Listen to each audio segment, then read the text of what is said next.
தேர்தல் முடியட்டும், petrol, diesel விலை உயர்வது நிச்சயம். வெளியான முக்கிய ரிப்போர்ட். உலக அளவுல மத்திய கிழக்கு நாடுகள்ல, குறிப்பா ஹார்மூஸ் வழித்தடத்துல உருவாயிருக்கக்கூடிய நெருக்கடி காரணமா கச்சா எண்ணெய் விலை இப்போ ஒரு பேரலுக்கு $100 நெருங்கி இருக்கு. சில நாட்களுக்கு முன்னாடி $70 அளவுல இருந்த விலை போர் தீவிரம் அடைஞ்சதும் $120 வரைக்கும் உயர்ந்திருக்கு. இந்த ஏற்ற இறக்கம் இந்தியாவுக்கு பெரிய பாதிப்பை ஏற்படுத்தி இருக்கு. காரணம், இந்தியா தன்னோட மொத்த கச்சா எண்ணெய் தேவையில சுமார் 88% இறக்குமதி வாயிலா பூர்த்தி செஞ்சுக்கிட்டு இருக்கு.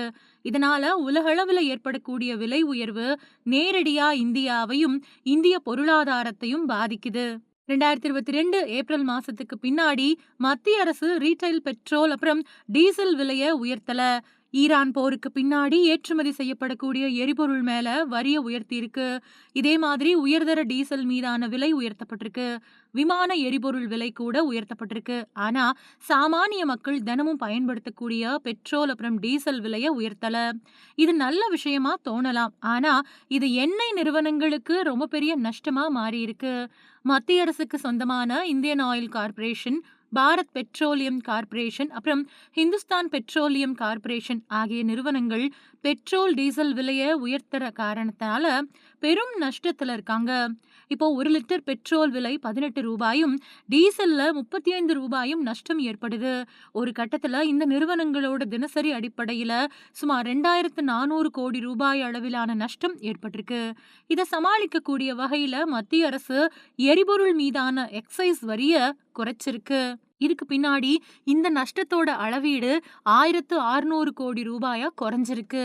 இந்த வரி குறைப்பு பலனை நுகர்வோருக்கு விலை குறைப்பா கொடுக்காம நிறுவனங்களோட நஷ்டத்தை ஈடுகட்ட பயன்படுத்தப்பட்டிருக்கு. மத்திய அரசுக்கு எரிபொருள் விற்பனை மூலமா கிடைக்கக்கூடிய வரிகள் அரசுக்கு முக்கிய வருமான ஆதாரமா இருக்கு. அரசோட மொத்த வருமானத்துல சுமார் 8% பங்கு வகிக்குது. இந்த வரிகளை முழுமையா நீக்குனா சுமார் $36 பில்லியன் வருமான இழப்பு ஏற்படும். இது அரசோட நிதி பற்றாக்குறைய அதிகரிக்கும். இன்னொரு பக்கம் விலையை உயர்த்தினா பணவீக்கம் அதிகரிக்கும். பொதுமக்களோட அன்றாட செலவு உயரும். இந்த 2 பக்க சிக்கல்களுக்கு இடையில மத்திய அரசு சமநிலைய உருவாக்க வேண்டிய நிலையில இருக்கு. மத்திய அரசோட தற்போதைய வரி குறைப்புக்கு பின்னாடியும் மத்திய அரசு பெட்ரோலுக்கு ரூ. 11.9, டீசலுக்கு ரூ. 7.8 வரியா வசூலிக்குது. இதை தாண்டி மாநில அரசுகள் விதிக்கக்கூடிய வரி இருக்கு. இதுல எந்த விதமான மாற்றமும் கொண்டு வரப்படல. தமிழ்நாடு அப்புறம் மேற்கு வங்காளம் மாதிரியான முக்கிய மாநிலங்கள்ல தேர்தல் நடக்கக்கூடிய காரணத்தினால மத்திய அரசு எரிபொருள் விலைய உயர்த்தாம இருக்குது. தேர்தல் காலத்துல பெட்ரோல், டீசல் விலை உயர்வு பொதுமக்கள் கிட்ட அதிருப்தியை ஏற்படுத்தி தேர்தல்ல பின்னடைவை ஏற்படுத்தும் அப்படின்னு அரசு பயப்படுது. அதனால தற்காலிகமா விலை உயர்வை தள்ளி வச்சிருக்கு. இந்த நிலையில தேர்தல் முடிஞ்ச உடனே நஷ்டத்தை ஈடுகட்ட விலை உயர்வு ஏற்பட வாய்ப்பு அதிகம் இருக்குது அப்படின்னு மெக்வாரி குழுமத்தோட அறிக்கை சொல்லுது. கச்சா எண்ணெய் விலை உயர்வு எரிபொருள் மட்டும் இல்லாம ஒட்டுமொத்த பொருளாதாரத்தையும் பாதிக்குது. இந்தியாவோட நடப்பு கணக்கு பற்றாக்குறை ஏற்கனவே $20 பில்லியன் நெருங்கக்கூடிய நிலையில இருக்கு. எண்ணெய் விலை ஒவ்வொரு டாலர் உயர்வும் நிறுவனங்கள் அப்புறம் பொருளாதாரத்துக்கு கூடுதல் அழுத்தத்தை ஏற்படுத்தும். பணவீக்கத்தையும் அதிகரிக்கும். தற்போதைய நிலைமை அரசியல் லாபத்துக்கும் பொருளாதார யதார்த்தத்துக்கும் இடையேயான சமநிலையை காட்டுது. தேர்தல் காலத்துல பொதுமக்களோட மனநிலையை பாதுகாக்க அரசு முயற்சி செய்யுது. ஆனா எண்ணெய் நிறுவனங்கள் தொடர்ந்து நஷ்டத்துல இருக்கு.